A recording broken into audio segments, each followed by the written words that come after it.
Ben Cushing is Chief Architect of Health and Life Sciences at Red Hat. Ben, welcome. It's great to see you. Thanks for joining me today. When you are examining interoperability and data sharing across the healthcare sector, what are organizations doing that are doing it well to make sure the data that they need is where they need it to be, both within an organization and outside an organization, Ben? First and foremost, they've avoided lock-in with proprietary systems.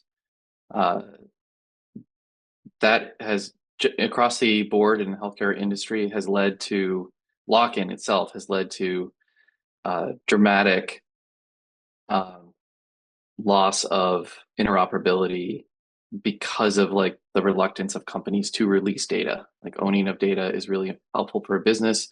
So there's no like real business interest in holding on to that content. So organizations that have benefited from an open source approach rather than like proprietary systems, they've found a flexibility that other organizations just haven't. The ability to move data in and out of different research groups. They're moving a lot faster towards AI adoption because they're able to bring a larger umbrella of researchers underneath uh, their own their own research and work because they're able to again share this data more profoundly and with greater ease.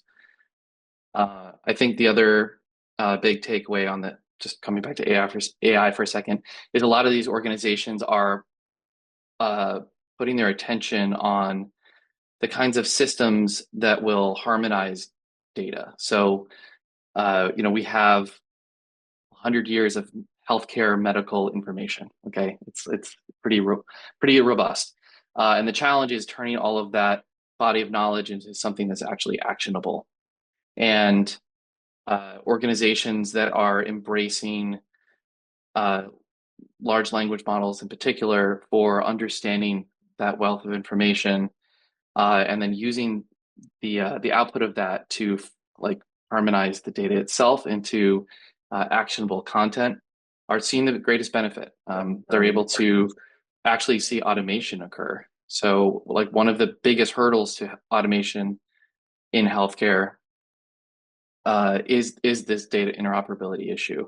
And so they're able to overcome the interoperability. So then they're able to actually automate processes, and by extension, then start to use advanced AI for diagnostics, because you can't actually bring clinical decision support AI into healthcare without the automation. So these things kind of just feed on each other, and it becomes Mm-hmm. this reinforcing pattern. What are the successful techniques or steps that an organization takes to move from a locked-in proprietary system to an open source system? Up first and foremost, like deciding to be principled about what they're going to buy. Um, kind of just taking that stance, like we are going to be open source forward. Uh, that's our go-to within the organization. If there is a proprietary system that's not offered in the open source world, then saying, okay, well, we do need this capability. It's not, there's no community that's supporting it. Let's go ahead and use this proprietary system. But then understanding that there's a risk to that. So I'd say, culturally, like adopting open source is a big step. I have to give props where props are due. Like so much of the U.S. federal market, for instance, has understood this for a number of years and has really started to double down on that. I think the new administration also has that same mindset. So that's continuation. And the what's interesting is that this is this is bore fruit. Like this was an idea that was backed by data, but has actually been proven true. So, and a great example of this, of course, is the proliferation of open source AI models. Um, I think the news usually gets caught up around OpenAI and other like large proprietary systems that are offered as a service, but inside of the actual AI world, the most of the innovation and acceleration is happening with open source models, and it's astounding to watch. So, for anyone who's sort of trying to keep on the cutting edge of technology right now, this is where it's happening. And in the old days, open source was sort of a very retrograde activity where people would take software they thought was really wonderful, do all the work to turn it into open source, and then release it as open source. And it was actually like a lagging bit of innovation. And the proprietary systems were always the most, innovative, and that's why they warranted such cost. That has completely changed. The innovation is all happening in the open source communities now. The proprietary systems continue to be really expensive, but are not really providing much more than, hey, you're getting the reassurance of a large corporation, which is a good thing. I mean, I work at Red Hat, right? Like we provide reassurance, right? But that reassurance from our side, at least, is for open source. Yeah. So it just I think that the model has changed dramatically. So many of the large software tech companies have embraced this wholesale. Like companies like Microsoft that you would never thought would be an open source leader is now an open source leader. And there's so many of these different big tech firms that have just completely changed their tune. What do you think this landscape looks like 6 months from now, a year from now, maybe even 2 years from now, as AI and automation become more important components of what healthcare providers and healthcare support providers are doing? I don't know about 6 months. I think I think automation has been like a an avalanche. So and having been deeply involved in healthcare automation communities of practice for quite a while now, I from my perspective, it has always been sort of this beginning of a small ball rolling down a hill, and what it feels like right now is that the momentum is there. That ball is going to continue rolling. It will not stop. It's just a matter of how fast will it move, whether it'll be embraced wholesale or not. I think the organizations that are able to embrace it and also take advantage of it ethically will be the ones who excel in the market, whether it's commercial or federal or whatever.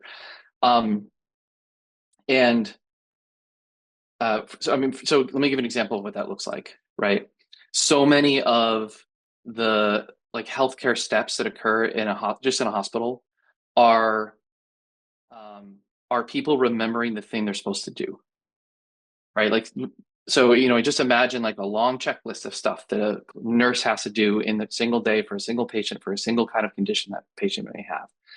Now recognize that that nurse also has like a couple hundred other patients to deal with, and they all have different comorbidities they have to deal with. And then those lists are different for every single one of those patients.